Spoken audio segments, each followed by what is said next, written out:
Are the evidences for evolution? अब इन लोगों ने जो भी बातें कही, इसका प्रूफ क्या है? क्या एविडेंस है कि इवोल्यूशन हुआ था? तो सबसे पहला एविडेंस तो क्या है? हमारे फॉसिल्स जो हमें टाइम टू टाइम मिलते रहते हैं। फॉसिल्स की स्टडी के बाद हमें पता चलता है कि वो किस एज के हैं, किस एरा के हैं। हमें ये पता चलता है कि अर्थ सिर्फ 4000 पुराना नहीं है, क्योंकि उससे बहुत पुराने पुराने फॉसिल्स हमको मिल चुके हैं, जैसे कि पूरा का पूरा फॉसिल फॉरेस्ट। ठीक है, फॉसिल फॉरेस्ट हमको मिलता है 50 मिलियन ईयर्स अगो का। एक हमको पूरा का पूरा फॉरेस्ट मिला है, कहाँ पे? मंडाल, मंडाल एमपी में। दूसरा है, हमको 200 मिलियन ईयर अगो पुराना हमारे पास एक कोल कोल फॉरेस्ट फॉसिल मिला। फॉसिल मिला। क्या लिख रही हूँ मैं, क्या लिख रही हूँ? सब गलत सलत लिख रही हूँ। फॉरेस्ट फॉसिल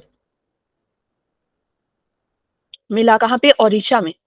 तो इस तरह से दुनिया के अलग अलग कोने में ना इतने पुराने पुराने हमको फॉसिल्स मिल रहे हैं। डायनासोर्स के फॉसिल मिले, उसको स्टडी करने के बाद पता चला कि वो कितने पुराने हैं। कुछ प्लांट्स के फॉसिल मिले।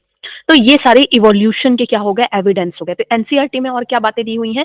Evidences that evolution of life forms has indeed taken place on earth has come from many quarters. Fossils are, सबसे पहला प्रूफ क्या है बेटा? फॉसिल है। तो फॉसिल्स होते क्या हैं? Fossils are the hard part of the life forms found in rocks. Rocks के अंदर दबे हुए। कौन से रॉक्स में? Sedimentary rocks. सेडिमेंट्री रॉक्स जब फॉर्म हो रहे हैं उस समय एक लेयर मान लो जैसे इस तरह से फॉर्म हो रहा है, और यहाँ पर कोई एनिमल यहाँ पे चल रहा है। ठीक है, कोई एनिमल यहाँ पर है और इसकी डेथ हो जाती है, और इसके ऊपर दूसरा लेयर बन जाता है। तो ये यहाँ पे जो इसकी डेथ हुई, जब हम खुदाई करेंगे बहुत सारी लेयर इसके ऊपर जाती जाएगी। जब हम खुदाई करेंगे तो यहाँ पर इसके फॉसिल मिलेंगे तो हम क्या करेंगे? इसका एज निकालेंगे। हम इसका क्या निकालेंगे? एज निकालेंगे। एज कैसे निकालते हैं? C4 कार्बन डेटिंग मेथड के थ्रू निकालते हैं। और एक होता है ऐसे ही नॉर्मल कैलकुलेशन की, जितना नीचे फॉसिल हमको कोई मिलेगा, जितना नीचे फॉसिल हमको मिलेगा ये क्या होगा? ओल्डर होगा। और जितना ऊपर फॉसिल हमको कोई मिलेगा ये क्या होगा? न्यूएस्ट होगा। यंगर बोलो या फिर क्या बोलो, न्यूएस्ट होगा। ये उतना ही नया होगा। तो नीचे जितना मिला वो उतना ही पुराना है। फिर कार्बन 14 है। फिर यूरेनियम एंड लेड मेथड है। यूरेनियम लेड मेथड है, जिसमें कि यूरेनियम, हमको पता है कि यूरेनियम क्या करता है? लेड में कन्वर्ट होने लगता है। हाँ, तो उसके आधार पे हम पता लगाते हैं कि अगर लेड मिल रहा है मतलब कि वो क्या है? न्यूएस्ट है। और यूरेनियम है तो वो क्या है? पुराना है। ठीक है, आधा हो जाता है। यूरेनियम की जब आधी एज हो जाती है तो वो लेड की न्यू एज के बराबर होती है। तो इसके डिटेल में हम नहीं जाएंगे। तो फॉसिल क्या है बेटा? हार्ड पार्ट होता है लाइफ फॉर्म का, जो कि रॉक्स में मिलता है। कौन से रॉक? Mainly sedimentary rock. ठीक है, और इसके अलावा फॉसिल जो है, आप फॉसिल जो है कितने तरह के होते हैं? 7 तरह के फॉसिल होते हैं। 7 टाइप्स ऑफ फॉसिल होते हैं। और फॉसिल में सिर्फ यही पार्ट नहीं होंगे, मतलब हमारे कंकाल वगैरह नहीं मिलते हैं सिर्फ और सिर्फ। इवन फॉसिल में किसी का फीसेस भी इंक्लूड किया जा सकता है। अगर मान लो किसी की पॉटी मिली है तो पॉटी भी एक फॉसिल है, उसको भी रिसर्च किया जाता है और पता चलता है कि उस समय के लोग क्या खाते थे। उसका कार्बन डेटिंग निकालेंगे और पता चलेगा कि इसका एज कितना है। फिर पता चलेगा कि उसमें क्या क्या है, और मतलब वो उस समय क्या क्या था, आसपास क्या क्या था, क्या चीजें खाते थे। समझ में आया? तो फॉसिल कुछ भी हो सकता है। ऑन ओवर द अदर, फिर क्या है?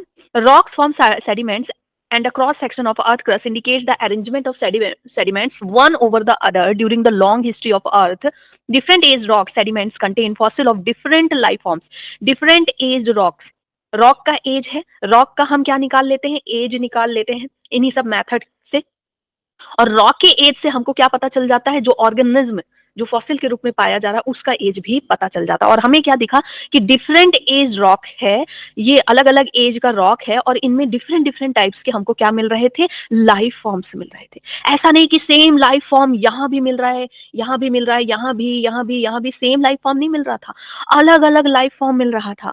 तो इससे क्या पता चला कि यहाँ पे जगह जगह पे क्या हुआ? पहले सिंपलर था, फिर उससे थोड़ा कॉम्प्लेक्स हुआ, फिर इससे थोड़ा सा और कॉम्प्लेक्स हुआ ऑर्गेनिज्म, ठीक है? इस तरह से कॉम्प्लेक्स होते गए ऑर्गेनिज्म और जो सबसे न्यूएस्ट था, सबसे ऊपर था, वो सबसे ज़्यादा कॉम्प्लेक्स था। समझ गए? तो इसका मतलब कि इवोल्यूशन हुई है।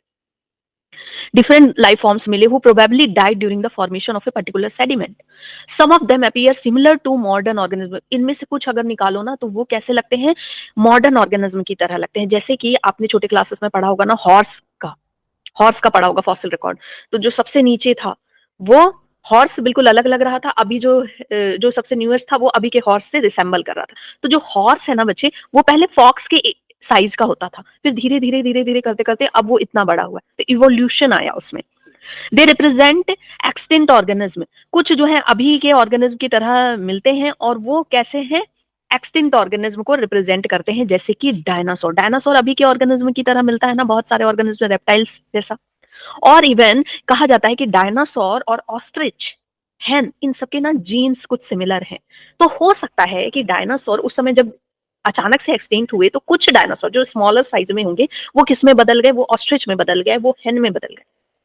और ये दोनों उड़ भी नहीं पाते हैं, अब ऐसे ही अकड़ के डायनासोर की तरह चलते हैं, है ना? हो सकता है। So a study of fossil in different sedimentary layer indicates the geological period in which they extinct. अगर हम फॉसिल की स्टडी करते हैं डिफरेंट सेडिमेंट्री लेयर में, तो हमको क्या पता चलता है? जियोलॉजिकल पीरियड के बारे में पता चलता है कि किस पीरियड में, किस एरा में, किस एपॉक्स में वो प्रेजेंट थे। हमको पता चलता है कि 200 मिलियन ईयर अगो मिला या वो 50 मिलियन ईयर अगो, क्या एज है उनका, किस एरा के हैं वो सभी। और जियोलॉजिकल पीरियड में बेटा आपको पता होना चाहिए कि सबसे पुराना होता है era, era divided into periods and periods divided into epochs. ठीक है? और एरा में आपके आ जाते हैं कौन कौन से? मेनली जो तीन हैं, कैनोजोइक, मीसोजोइक और पेलियोजोइक। ठीक है? तो ये आपको पता होना चाहिए। और इन सब की ट्रिक मैंने, एरा पीरियड एपॉक्स की ट्रिक मैंने ऑलरेडी यूट्यूब में दे दी है, तो वो ट्रिक बेटा देख लेना, एक बार में सारा का सारा एरा पीरियड एपॉक्स सब याद हो जाएगा। कैनोजोइक, मीसोजोइक और एक क्या होता है? पेलियोजोइक। ठीक है? यही मेन तीनों हैं।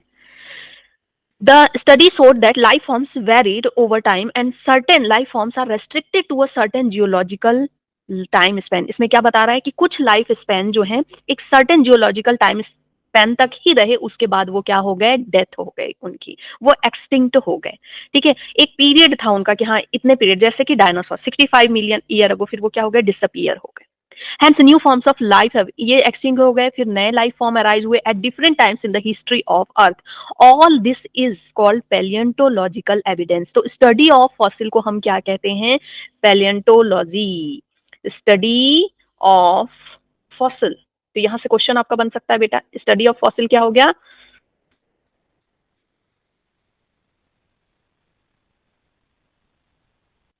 पेलियोंटोलॉजी। और जो इसको पढ़ते हैं तो पेलियोंटोलॉजिस्ट कहलाएंगे। ठीक है? Do you remember how the age of fossil are calculated? कैसे फॉसिल का एज कैलकुलेट होता है, मैं आपको बता दिया। Do you recollect the method of radioactive dating and the principle behind the procedure? ठीक है? ये आप केमिस्ट्री में पढ़ते ही हो, तो ज्यादा डिटेल में मैं यहाँ नहीं जा रही हूँ कि कार्बन 14 डेटिंग क्या होता है, कैसे होता है, यहाँ पढ़ने का कोई तुक है नहीं। ठीक है? Comparative anatomy and morphology. अब देखो सेकेंड एविडेंस ये दे रहे हैं कि जब कंपेयर करते हैं हम एनाटॉमी, मॉर्फोलॉजी, पहले जो पाए जाते थे ऑर्गेनिज्म, जो हमारे एंसेस्टर थे उनसे, या फिर जो एक्सटिंक्ट हो गए उनसे, अभी के ऑर्गेनिज्म से, तो हमको कुछ सिमिलरिटी देखने को मिलती है। तो ये पता चलता है कि इवोल्यूशन हुआ है, इसीलिए तो सिमिलरिटीज है, थोड़ी सी सिमिलरिटीज है लेकिन हल्का हल्का चेंज है, मतलब इवोल्यूशन हुआ है। सो सो सिमिलरिटीज एंड डिफरेंसेस, थोड़े सिमिलरिटीज भी है, डिफरेंसेस है among organism of today and those that extinct years ago. Such similarities can be interpreted to understand whether common ancestor were shared or not. अगर common ancestor है तो क्या होगी? Similarities होगी, थोड़ी ना थोड़ी सिमिलरिटीज तो होगी। जैसे कि एग्जांपल है वेल्स, बैट, चीता, ह्यूमंस, ये सभी मैमल्स हैं, इन सब में एक सिमिलरिटी है। कहां पर? Bones of forelimbs. इन सबके बोन्स देख लें, फोरलिम्स के बोन्स देख लें, तो उनमें सबके पास क्या है? ह्यूमरस है, अल्ना है, कार्पल्स है, मेटाकार्पल्स है, ये सारी चीजें इनके पास है। ठीक है? सबके पास है, लेकिन इनका फंक्शन अलग हो गया, इनका फंक्शन अलग हो गया। तो ये ऑर्गन कैसे है? होमोलोगस ऑर्गन है, इन सबके ऑर्गन एक जैसे दिख रहे हैं, पोर्टलिम से एक जैसे लग रहे हैं, लेकिन सबका फंक्शन अलग अलग है। कोई दौड़ने के लिए यूज कर रहा है, कोई उड़ने के लिए यूज कर रहा है, कोई उसको यूज कर रहा है खाने के लिए, जैसे हम इसको खाने लिखने के लिए यूज कर रहे हैं, वेल्स अलग तरीके से यूज कर रहे हैं इसको। और ये इसमें क्या है, इससे क्या समझ में आता है बेटा कि इन सब का क्या है, कॉमन एंसेस्टर है। ठीक है, इन सब का क्या है, कॉमन एंसेस्टर है। और ये कॉमन एंसेस्टर कोई रहा होगा, और ये क्या हुए, यही यही जो कॉमन एंसेस्टर है ना, अलग अलग जगह में गए होंगे, अलग अलग हैबिटेट मिला होगा, अलग अलग उनकी डिमांड होगी उस हैबिटेट की। तो इसकी वजह से जो पानी में गए, ठीक है, पानी में जो चले गए वो वेल्स बन गए इवॉल्व होकर के, जो हवा में गए वो बैट्स बन गए, जो जंगल वगैरह में गए वो फिर चीता बन गए, फिर कुछ जो है क्या बन गए, ये मैमल बन गए, मतलब ह्यूमन बन गए, सॉरी, कुछ क्या बन गए, फिर ह्यूमंस बन गए, मंकी बन गए। तो बेटा इस तरह से क्या हुआ कि इवोल्यूशन हुआ। ठीक है, दो these four limbs perform different function in animals, they have similar anatomical structure। इन सब में क्या है, जो four limbs है, इनका इनका क्या है, सिमिलर सिमिलर एनाटॉमिकल स्ट्रक्चर है। फोर लिम्स को अगर देखो तो अंदर से ये सेम के सेम लगते हैं, सेम एनाटॉमिकल स्ट्रक्चर है, इन सबके पास रेडियस अल्लाह सब कुछ सेम है। ठीक है, बट डिफरेंट फंक्शन, इसका फंक्शन अलग अलग है, ये अलग अलग तरीके से इसको यूज करते हैं according to their requirement, different function function इस तरह का जो इवोल्यूशन होता है इसको हम क्या कहते हैं बेटा, डाइवर्जेंट इवोल्यूशन। देखो डाइवर्जेंट मतलब कि आप फिजिक्स में पढ़ते हो ना, लाइट डाइवर्ज होती है, एक सोर्स से लाइट डाइवर्ज हो रही है, और कन्वर्जेंट क्या होता है, डिफरेंट सोर्स से लाइट एक जगह कन्वर्ज हो रही है। ठीक है, तो ये डाइवर्जेंट इवोल्यूशन है, एक कॉमन एंसेस्टर जो है अलग अलग जगह गया और अलग अलग तरीके से उसने यूज किया अपने बॉडी पार्ट को, और वो अलग फंक्शन करने लगा, लेकिन अंदर से वो सिमिलर है अभी भी। डाइवर्जेंट इवोल्यूशन, और इसको हम क्या कहते हैं, होमोलोगस ऑर्गन, ऐसे ऑर्गन जो कि सेम है, तो उसको हम क्या कहते हैं, होमोलोगस ऑर्गन। होमो मतलब क्या हो गया बेटा, सेम, और लॉगस, लॉगस मतलब अपीयरेंस, ठीक है, लगते हैं, ऐसे याद रखो कि सेम लगते हैं। तो बेटा यहां से आपका क्वेश्चन बनेगा कि कौन कौन से ऑर्गेनिज्म सेम है। आपको क्वेश्चन दे देगा कि वेल्स, ठीक है, forelimbs of whales and forelimbs of human, ये होमोलोगस है या एनालॉगस है, ये डाइवर्जेंट इवोल्यूशन है या ये आपका कन्वर्जेंट इवोल्यूशन है। ठीक है, और एक बात याद रखना, जहां एच होगा, जहां होमोलोगस होगा वहां डाइवर्जेंट इवोल्यूशन होगा, तो याद रखना एचडी में आप, एचडी में हाई डेफिनेशन में आप क्या देख रहे हो, इन सब के जितने भी मैमल्स है ना, उन सब के फॉर से देख रहे हो। ठीक है, और दूसरा आपको याद रखना है कि जहां भी सेम फाइलम होगा, सेम फाइलम है ना, सेम फाइलम के लोग, वहां समझ जाना होमोलोगस ऑर्गन है, डाइवर्जेंट इवोल्यूशन है। कैसे, अभी मैं और आपको समझाऊंगी एग्जांपल से। ठीक है, इन सब का देखो सेम सेम है part, hence in these animals same structure develop along different direction due to adaptation to different needs। this is divergent evolution and these evolution are homologous। ठीक है, these structure are homologous। homology indicates the common ancestry, ये क्या बताती है, common ancestry बताती है। homologous same तरह के ऑर्गन क्यों है हमारे पास, क्योंकि हमारा कोई ना कोई एंसेस्टर सेम है। ठीक है, अदर से मतलब तुम, चमगादड़ और चीता, ये सभी क्या हो, भाई भाई हो। Other examples are vertebrate, hearts और ब्रेन।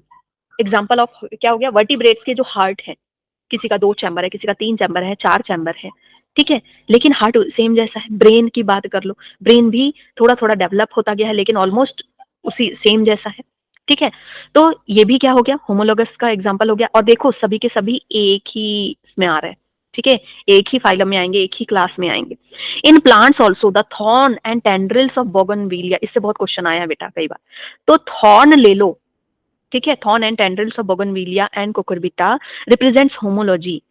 ये देखो तो होमोलोगस ऑर्गन है, लेकिन इनका फंक्शन अलग अलग है।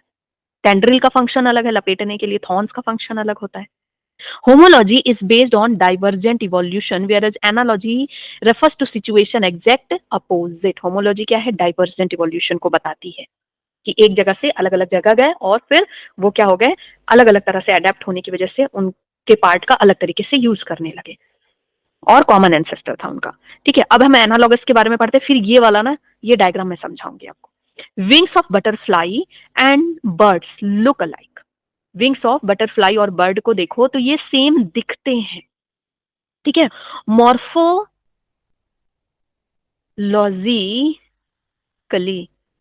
ठीक है, सेम दिख रहे हैं, they are not anatomically similar. अगर एनाटॉमिकली देखो तो वो सिमिलर नहीं है। बटरफ्लाई का कहाँ विंग्स, जान ही नहीं होती, और बर्ड्स के विंग्स में जान होती है ना, बिल्कुल एकदम लगता है, ठोस रहता है, उसमें थोड़े हल्के बोन्स भी होते हैं। लेकिन बटरफ्लाई तो यूं ऐसे मसल दो तो मसला जाएगी। तो एनाटॉमिकली ये सिमिलर नहीं होते हैं, दो दे परफॉर्म सिमिलर फंक्शन, लेकिन फंक्शन दोनों का क्या होता है, सेम है, उड़ने के लिए। तो इस तरह का अगर स्ट्रक्चर है तो उसको हम क्या कहते हैं, एनालॉगस स्ट्रक्चर, और ऐसे इवोल्यूशन को हम क्या कहते हैं, कन्वर्जेंट इवोल्यूशन कहते हैं। ठीक है, तो यहां हमने क्या समझा कि भाई बटरफ्लाई है बेटा, याद कराने के लिए मैं कर रही हूं, बटरफ्लाई है, और फिर क्या है, बर्ड्स के विंग्स हैं, बर्ड्स के विंग्स हैं, एक बर्ड है उसके विंग्स हैं, इनका फंक्शन फंक्शन सेम है, फंक्शन क्या है, सेम है।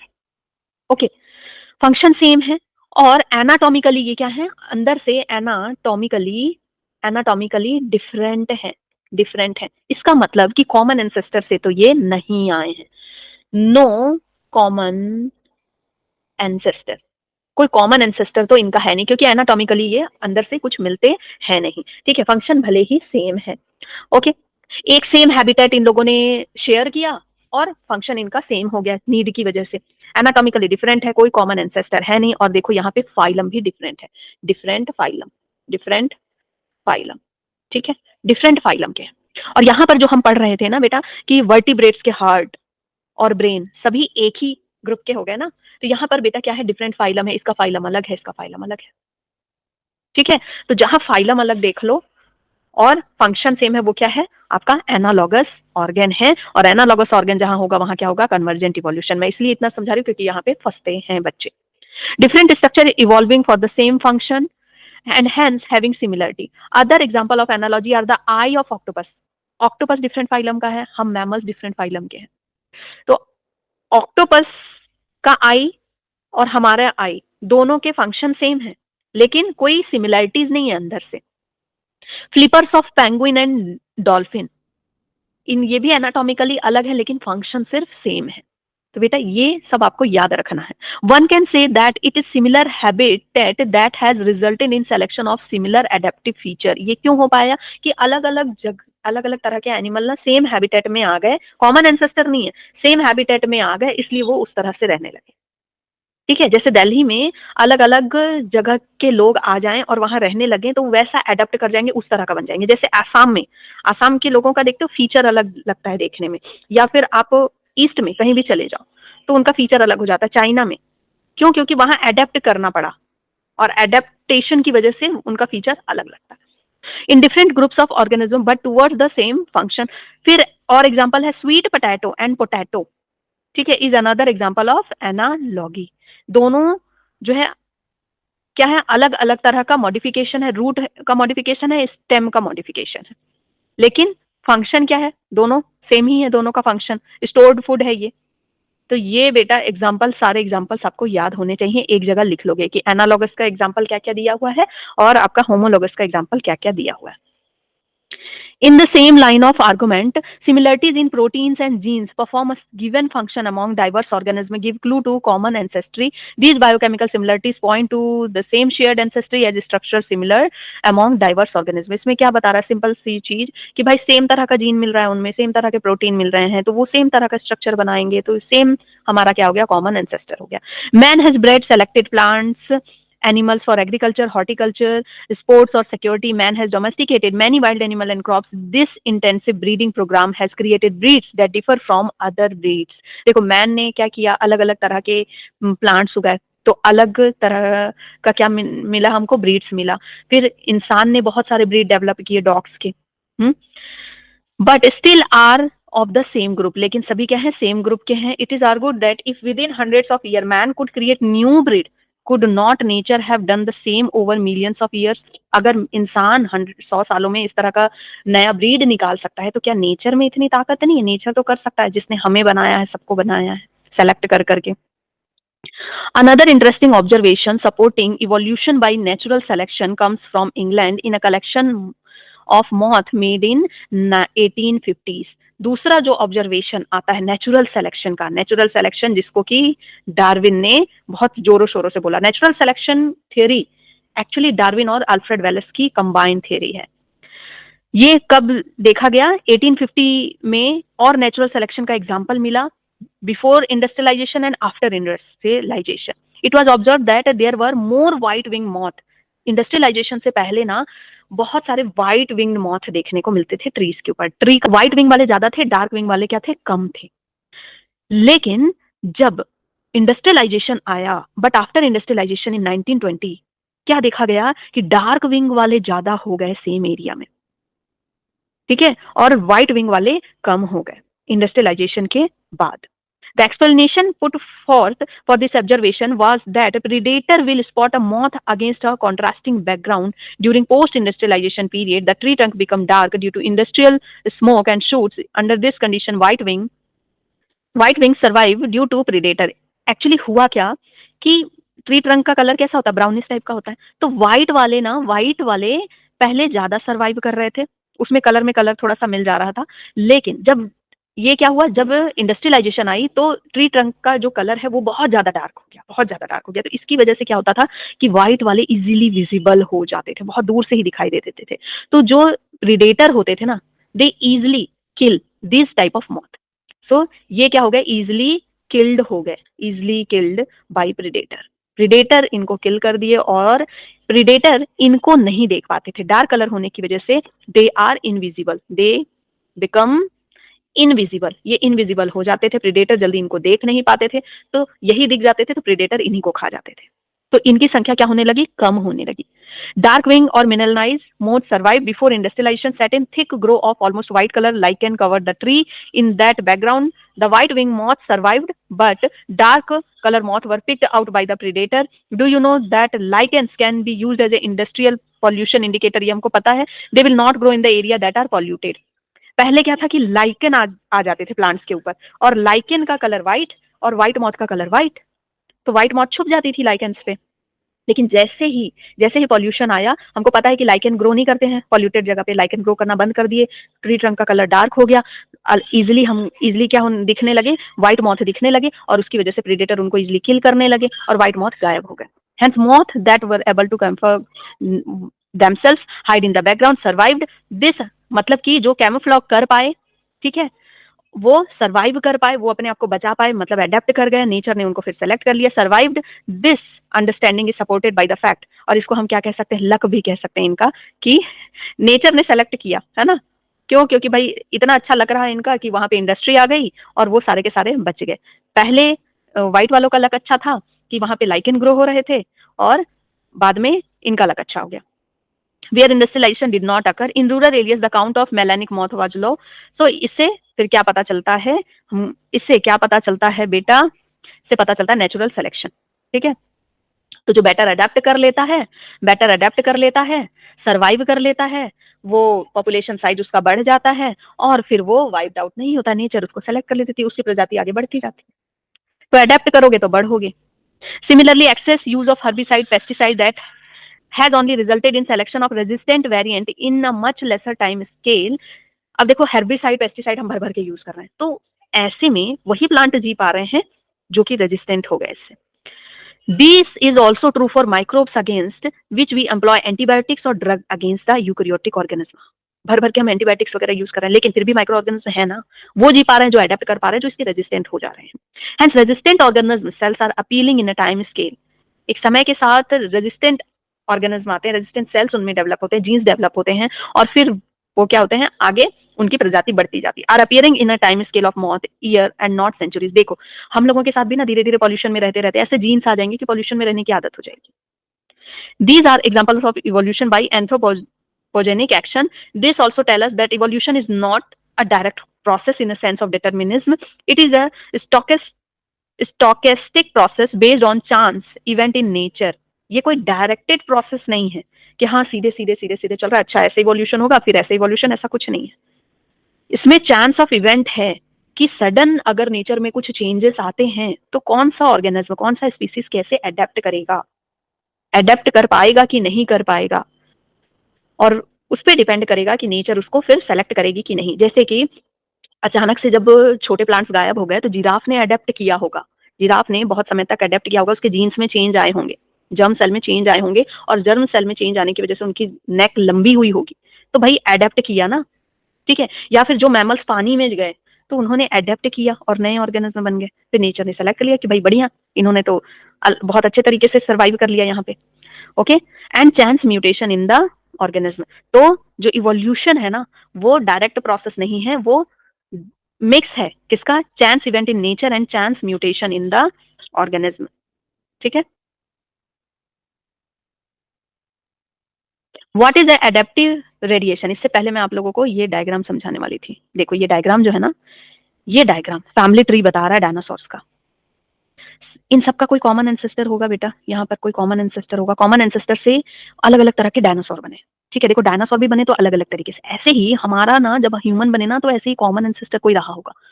तो एक ही बार में ना जो है अलग अलग तरह के ह्यूमन बने, ऑस्ट्रेलोपिथेकस, इरेक्टस, नींदरथली, सब अलग अलग तरह के बने, कोई सर्वाइव किया, और उन सब में सबसे जो सर्वाइव किया सबको मार फेंका, सबको हटा दिया, वो कौन थे, हम सेपियंस, सबसे ज्यादा दिमाग वाले।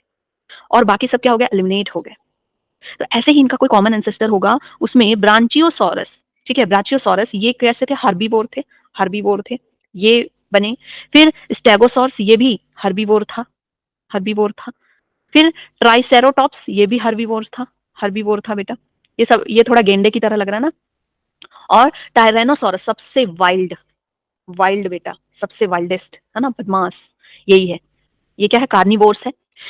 और इसी बीच में क्या जन्म लिया होगा, आर्कियोप्टेरिक्स भी आए होंगे। आर्कियोप्टेरिक्स है बेटा मिसिंग लिंक है, मिसिंग लिंक है।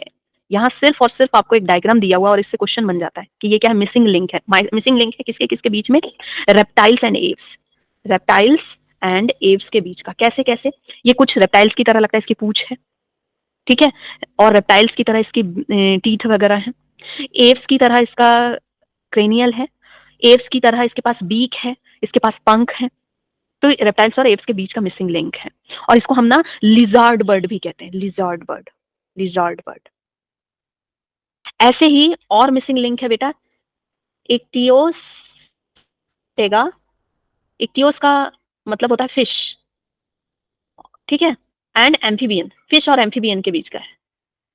एक और है से मोडिया, ये है रेप्टाइल्स एंड एम्फीबियन, एम्फीबियन के बीच का मिसिंग लिंक, ठीक है।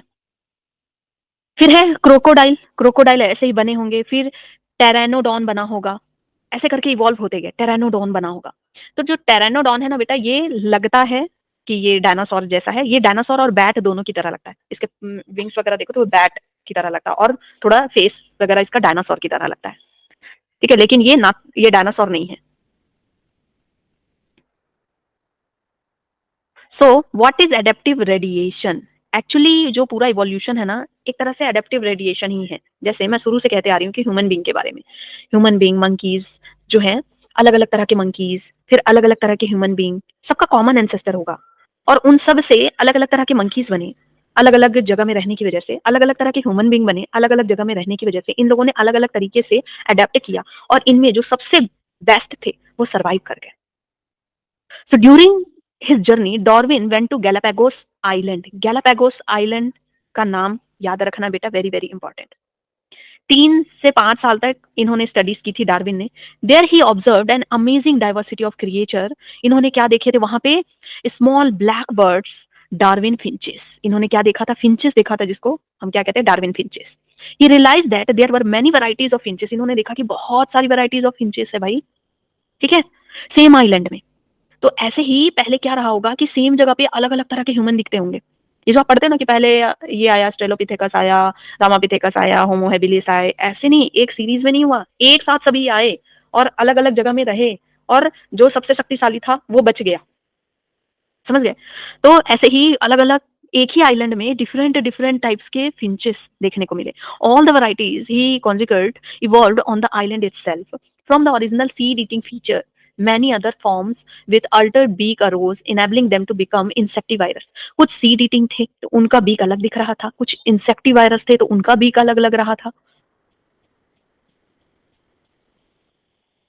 वेजिटेरियन फिंचेस, देखो अलग अलग तरह का सबका बीक दिख रहा है, और इन सभी का कोई कॉमन एंसेस्टर होगा। एक कॉमन एंसेस्टर होगा, कोई फिंच होगा और ये अलग-अलग जगह चले गए, अलग-अलग जगह चले गए, अलग-अलग तरह का फूड मिला, अलग-अलग तरह का एनवायरनमेंट मिला, तो ये अलग-अलग तरह के फिंचेस बन गए बेटा। This process of evolution of different species in a given geographical area starting from point and literally radiating to other areas of geography is called adaptive radiation. Is called adaptive radiation. ऐसे ही पहले चूहे से कुछ और बन गया होगा या फिर क्रोकोडाइल से कुछ और अलग-अलग तरह के ऑर्गेनिज्म बन गए होंगे, ठीक है? या कुछ मैमल्स पानी में चले गए होंगे, यहाँ सर्वाइव नहीं कर पाए, पानी में चले गए तो धीरे-धीरे वो क्या बन गए? वो पेंगुइन वगैरह बन गए, ठीक है? वो क्या बन गए बेटा? डॉल्फिन बन गए, समझ गए? Darwin finches represent one of the best example of this phenomena. Another example is Australian marsupials. Marsupials किसको बोलते हैं? जो पाउच होता है जिनके पास क्या होता है बेटा? पाउच होता है, ठीक है? पाउच होता है जिसमें वो बच्चे को कैरी करते हैं, जैसे कि कंगारूस होते हैं ना, ठीक है? A number of marsupials, each different from other, अलग-अलग तरह के लग रहे हैं। Evolved from ancestral stock, ये इनका कोई marsupial होगा, ठीक है? कॉमन एंसेस्टर होगा। फिर क्या हुआ? But all with in the Australia island continent, सभी के सभी ऑस्ट्रेलिया आइलैंड में ही मिल रहे हैं, लेकिन ये अलग-अलग जगह गए, अलग-अलग जगह गए, अलग-अलग हैबिटेट में रहे, इसकी वजह से ये अलग-अलग तरह के बन गए। When more than one adaptive radiation, एक से ज्यादा एडेप्टिव रेडिएशन हो रहा है, ठीक है, एक ही जगह पे, रिप्रेजेंटिंग डिफरेंट हैबिटेट्स, अलग-अलग हैबिटेट में जाने की वजह से, तो इसको क्या कह रहे हैं हम? कन्वर्जेंट इवोल्यूशन कह रहे हैं। ये देखो यहाँ और यहाँ से बेटा क्वेश्चन आता है, आपको याद रखना है। Adaptive radiation of marsupials of Australia कौन कौन से थे, इससे क्वेश्चन आता है, ठीक है? तो नाम याद कर लेना है आपको सबका। फिर ये डायग्राम देखो, पिक्चर शोइंग कन्वर्जेंट इवोल्यूशन। अभी जो हमने पढ़ा ना कि बहुत सारा अगर एडेप्टिव रेडिएशन एक साथ चले तो उसको हम क्या कहते हैं? Convergent evolution. जैसे ऑस्ट्रेलियन मार्सुपियल्स का तो हो ही रहा है एडेप्टिव रेडिएशन, साथ में प्लासेंटल मैमल का भी रेडी हो रहा है। प्लासेंटल मैमल हैं, उनका भी एडेप्टिव रेडिएशन हो रहा है, मतलब एक एंसेस्टर है, कॉमन एंसेस्टर, उससे बहुत सारे तरह के एनिमल बनते गए। प्लासेंटल मैमल में देखो कोई होगा, फिर मोल बना, मोल, फिर एंटीटर भी बन गए, कुछ माउस बन गए, कुछ लेमर बन गया, कुछ स्क्वायरल बन गया। तो बेटा आपको क्वेश्चन आ सकता है कि placental, which of the following is not the result of placental mammal adaptive radiation, ठीक है? तो कौन कौन सा ऑर्गेनिज्म इसके अंदर आता है, कौन कौन सा ऑर्गेनिज्म ऑस्ट्रेलियन मार्सुपियल के अंदर आता है, तो आपको याद होना चाहिए। Placental mammal in Australia also exhibit adaptive radiation in evolving into varieties of placenta mammals. Varieties of placenta mammals वहां पे बना, each of which appear to similar to corresponding marsupials, placental wolf and Samania wolf marsupial। कहाँ है placental wolf? देखो ये placental wolf है and Tasmania wolf, ये दोनों देखो सेम लग रहे हैं ना, एक जैसे, ठीक है? बॉब कैट और ये आपका टाइगर कैट सेम लग रहे हैं, तो एक साथ क्या चल रहा है? एडेप्टिव रेडिएशन चल रहा है ना। बायोलॉजिकल इवोल्यूशन, हाँ एक और चीज, तो अभी तक जो हमने पढ़ा है इससे किस तरह का क्वेश्चन आता है बेटा? तो आपको इंडस्ट्रियलाइजेशन से तो क्वेश्चन आता है कि आपको डायग्राम दे देगा, तो ये किसका एग्जाम्पल है? इंडस्ट्रियलाइजेशन, नेचुरल सिलेक्शन का एग्जाम्पल है। फिर उसके बाद आपको पूछेगा उससे कि बिफोर नेचुरल सिलेक्शन का वहां पर क्या रीजन था, ठीक है? और इंडस्ट्रियलाइजेशन से पहले क्या सीन था, इंडस्ट्रियलाइजेशन के बाद क्या सीन था। उसके बाद फिर एडेप्टिव रेडिएशन से क्वेश्चन, डार्विन के जो बर्ड्स थे उनका क्या नाम था, डार्विन ने किस आइलैंड पे वर्क किया, ठीक है? फिर एडेप्टिव रेडिएशन से मार्सुपियल जो है किस किस तरह के फॉर्म में बदले। फिर यहाँ से इस डायग्राम से आपका क्वेश्चन बन जाता है। तो ये सब कुछ बेटा याद करना है, देखने के लिए नहीं है। डायग्राम जो इतने बना के दिए हैं तो ये देखने के लिए नहीं है, याद करना आपको। Biological evolution, evolution by natural selection को हम बायोलॉजिकल इवोल्यूशन भी कहते हैं, या फिर डार्विन का जो इवोल्यूशन है एक तरह से बायोलॉजिकल इवोल्यूशन भी उसे कहा जा सकता है। In a true sense would have started when cellular forms of life, जब cellular form of life start हुई तब स्टार्ट हुआ क्या? इवोल्यूशन बाय नेचुरल सिलेक्शन और biological evolution with difference in metabolic capability originated on earth. The essence of Darwin theory about evolution is natural selection. Darwin की theory का जो main essence था क्या था? नेचुरल सिलेक्शन था। The rate of appearance of new forms is linked to the life cycle और life span. Microbes that divide fast have the ability to multiply and become millions of individuals within hour. A colony of bacteria growing on a given medium has built-in variation in terms of ability to utilize a feed component. A change in the medium composite would bring out only that part of the population that can survive under new condition. क्या कहा इन्होंने कि अगर एक पैटर dish लेते हैं, ठीक है, इसमें एक पॉपुलेशन ऑफ बैक्टीरिया रखते हैं, दूसरा पैटर डिश लेते हैं, इसमें ए पॉपुलेशन है, इसमें बी पॉपुलेशन, इसमें भी 100 है, इसमें भी 100 है, कंडीशन यहाँ पे बदल दी, ठीक है? कंडीशन कुछ यहाँ पे बदल दी, यहाँ भी सेम। तो ये क्या देख रहे हैं कि जो एडैप्ट कर जाएगा अच्छे से, वो सर्वाइव कर जाएगा। Okay? A chance in the medium composite to bring only that part of population से भी that can survive under new condition। जो न्यू कंडीशन दी ना, न्यू कंडीशन में कौन सिर्फ सर्वाइव किया? B survived. इन्होंने देखा कि ये सर्वाइव किया क्योंकि ये अडेप्ट कर गया यहाँ से। In due course of time, this variant population outgrow the other and appear as new species। ये सर्वाइव तो किए और ये क्या बने? न्यू स्पीसीज बने क्योंकि इनके जीनोम में चेंज आ गया बेटा। न्यू कंडीशन में रहे, न्यू तरीके से रहे, इनके जीनोम में चेंज आया, म्यूटेशन आया, न्यू स्पीसीज बन गई है। दिस वुड हैपन, ऐसे ही जब आपके ऊपर प्रेशर पड़ता है पढ़ाई का, एग्जाम का प्रेशर पड़ता है, आप बहुत पढ़ाई करते हो, आप अपने न्यू वर्जन बन जाते हो। ठीक है? तो ये जितनी भी चीजें आती है ना लाइफ में, स्ट्रगल है, कोई भी वर्स कंडीशन है, वो आपको कुछ नया वर्जन बनाती है आपका। This would happen within days. For the same thing to happen in a fish or fall would take millions of years। ये तो कुछ दिन में हो गया, लेकिन यही चीज सेम हुई होगी इनके केस में, एनिमल्स के केस में, फिश और फॉल के केस में मिलियंस ऑफ ईयर्स लगा होगा और वो चेंज होते गए। जैसे कि हॉर्स, हॉर्स पहले फॉक्स के साइज का था, धीरे धीरे धीरे करके बिल्कुल इतना बड़ा हॉर्स हो गया।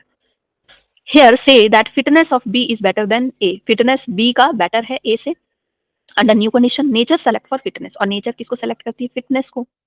ठीक है? One must remember that so called fitness is based on the characteristics which are inherited. ठीक है? जो फिटनेस है ये वो कैरेक्टरिस्टिक्स हैं जो कि इनहेरिट हो रहे हैं। ये जो कैरेक्टरिस्टिक्स हैं ये इनहेरिटेड होते हैं फिटनेस वाले। फिटनेस मतलब बॉडी फिट नहीं, बार बार मैं बता रही हूँ। ठीक है? एडेप्टेशन करने की क्षमता, रिप्रोडक्टिवली फिटनेस, ये सब। Hence there must be a genetic basis for getting selected to evolve. तो जेनेटिक बेसिस होता है। ठीक है? तो यहां से बेटा क्वेश्चन आपका बन सकता है घुमा करा के।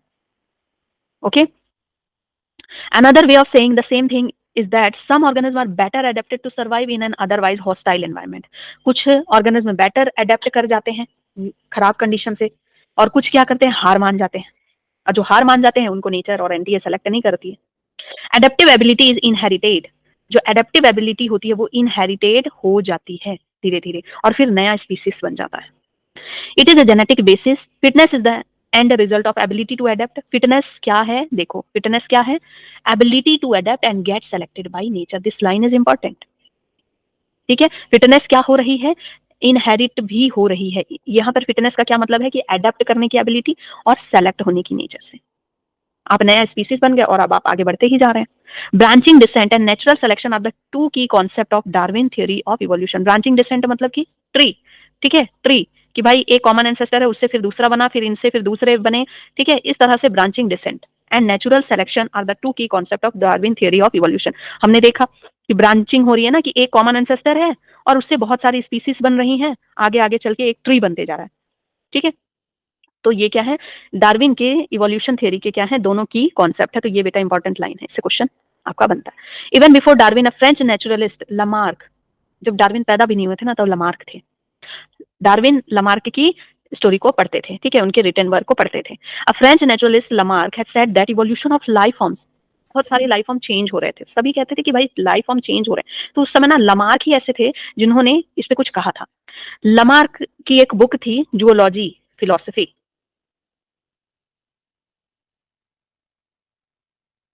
फिलो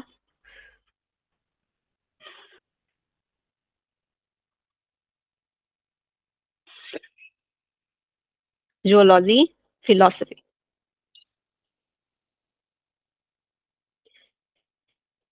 ये 1809 में इन्होंने लिखी थी। ठीक है? हैड सेड दैट इवोल्यूशन, उसी में इन्होंने सारी बातें लिखी थी। Had said that evolution of life forms had occur but driven by use and disuse.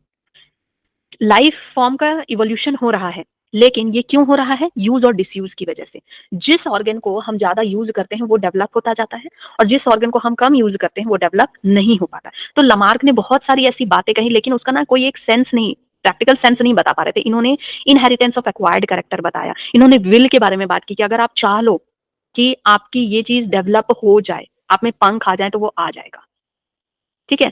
अगर आप सोचो कि मतलब किसी हैबिटेट में रहने के लिए आपको चाहिए कि आपके ये पैर हट जाएं, पैर की जगह पे कुछ और आ जाए, तो वो चीज आ जाएगी। तो ऐसा तो होता नहीं है, ऐसा तो होता नहीं। तो बहुत क्रिटिसाइज भी किया गया इनको, और इनके जो मोस्ट क्रिटिक जो थे साइंटिस्ट वो थे विजमैन। उन्होंने एक्सपेरिमेंटली प्रूव भी किया उनके कुछ बात को गलत। ठीक है, तो पहले यहाँ एनसीईआरटी में क्या दिया है वो हम पढ़ लेते हैं। ऐसे लमार्क के बारे में बहुत इंटरेस्टिंग एग्जांपल्स आपको मिल जाएंगे, बहुत ही डिटेल में जाओगे तो उतना ही मजा आएगा पढ़ने में। तो इन्होंने कहा कि कुछ चीज को जिसको हम यूज करते हैं, डिसयूज करते हैं, उस पर डिपेंड करता है हमारा इवोल्यूशन। तो हमने यूज नहीं किया जैसे इसको टेल को, तो वो हट गया। ठीक है, और हम यूज करते हैं अपने ब्रेन को, तो ब्रेन बढ़ता जा रहा है। यूज करते हैं अपने नेक को, जिराफ ने यूज किया नेक को, तो उसका जिराफ का नेक जो है लंबा होता गया। लेकिन ऐसा नहीं है, हम आईज को इतना यूज करते हैं, लेकिन एक समय बाद आईज क्या होती जा रही है, हम आईज को दिन रात यूज कर रहे हैं, तो आईज तो और ज्यादा कॉम्प्लेक्स होनी चाहिए। हाँ, और ज्यादा मेगापिक्सल उसका बढ़ते जाना चाहिए, आईज और ज्यादा अच्छी होनी चाहिए आई साइट। लेकिन क्या होता है कि इसके बाद आई साइट खत्म होने लगती है। ठीक है, तो कुछ जगह ये सही थे, जैसे अपेंडिक्स वगैरह की बात करें।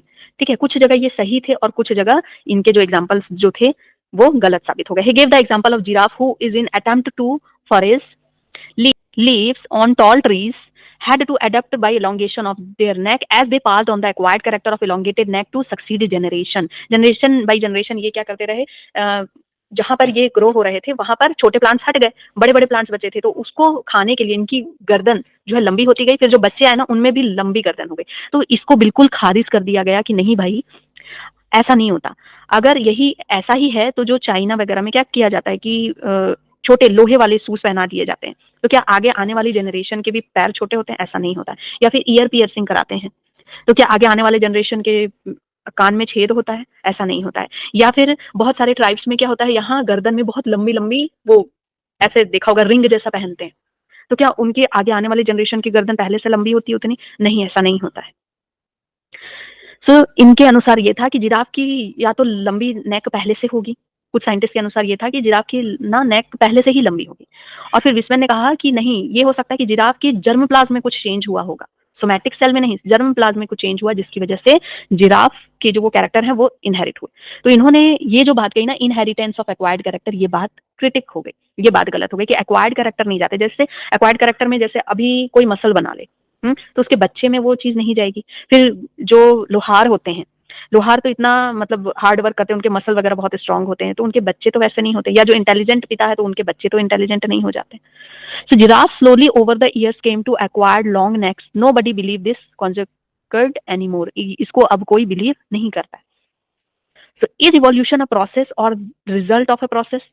देखो, लमार्क ने ना बहुत सारी बातें सही भी कही कि यूज और डिसयूज में, जैसे उन्होंने और भी बहुत सारे एग्जांपल दिए कि जैसे जो स्नेक होते हैं, स्नेक के पास पहले पैर होते थे, तो उनको ना सकरी जगह में जाने में दिक्कत होती थी, उनके पैर फंस जाते थे। तो धीरे धीरे क्या हुआ कि उसका यूज नहीं रहा, तो पैर हट गए, उनके लिम्स वगैरह जो है उनके हट गए।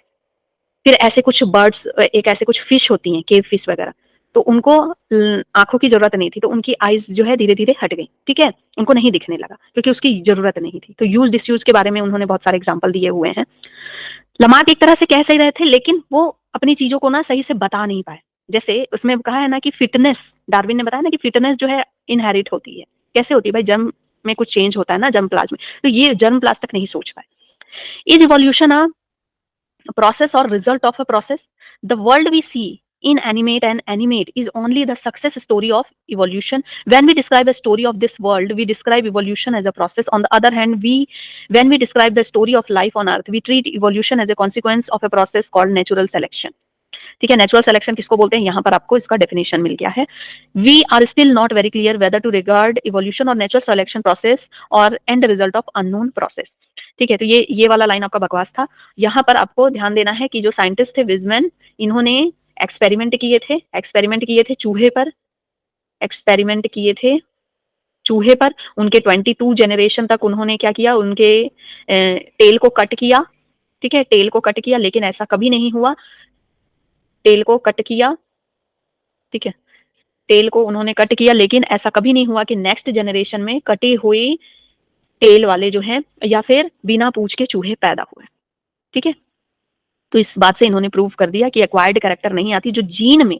ठीक है, दो तरह के सेल होते हैं, सोमैटिक और जर्म सेल। तो जर्म सेल में अगर चेंज आता है, जर्म सेल में चेंज आता है, इसकी वजह से न्यू स्पीसीज बनते हैं, इसकी वजह से न्यू स्पीसीज होते हैं, बनते हैं। और यही जर्म सेल में जो चेंज आते हैं, यही इनहेरिटेड होते हैं, इनहेरिटेड होते हैं। सोमैटिक सेल में जो चेंजेस आते हैं वो इनहेरिटेड नहीं होते हैं।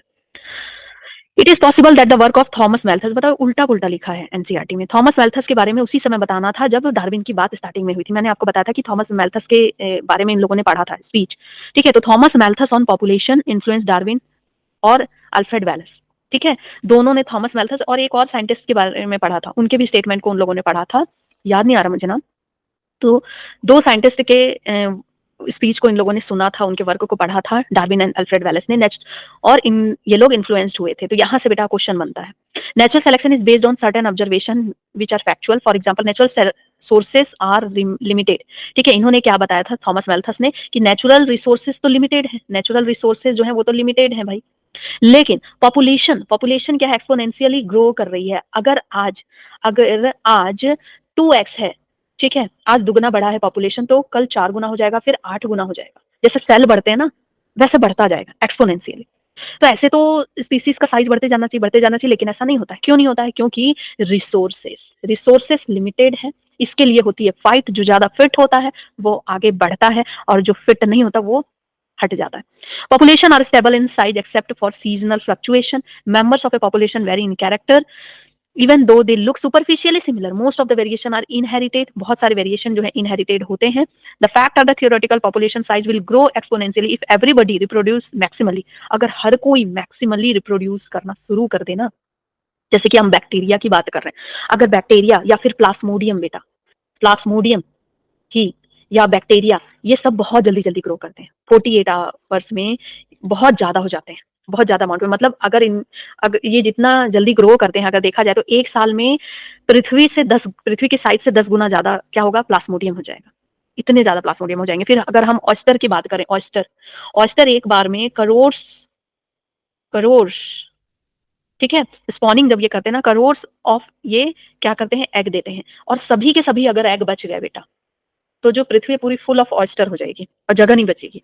मछलियां एक बार में कितने ही अंडे देते हैं, अगर सारे के सारे अंडे बच जाएं, कोई खाए ना, या फिर वो सारे के सारे कोई बहे नहीं, उनको बड़ी मछलियां ना खा लें, या किसी भी तरह से सारे के सारे बच जाए, तो पूरा समुद्र मछलियों से भर जाएगा विद इन अ ईयर। तो ये जरूरी है नेचर का सेलेक्ट करना, और रिसोर्सेज का लिमिटेड होना, कॉम्पिटिशन होना, ठीक है। So and the fact that population size is reality are limited, ठीक है। जिस तरह से ग्रो होना चाहिए, लेकिन हमको वैसा पॉपुलेशन देखने को नहीं मिलता, सब कुछ बैलेंस्ड है। क्यों है? क्योंकि कंपटीशन है रिसोर्सेज के लिए। Only some survived and grew at cost of other that could not flourish. The novelty and brilliant insight of Darwin was this: he asserted that variation which are inheritable and which make resource utilization better. इन्होंने क्या कहा कि जो resource का अच्छे से utilise कर पाते हैं, अडेप्ट कर पाते हैं, will enable only those two reproduce and leave more progeny, और नेचर उन्हीं को सेलेक्ट करती है और वही ज्यादा प्रोजेनी बना पाते हैं। Hence for a period of time over many generation survivor will leave more progeny and there would be a chance change in population characteristics and hence new form appear to rise. ठीक है, अब हम पढ़ेंगे mechanism of evolution.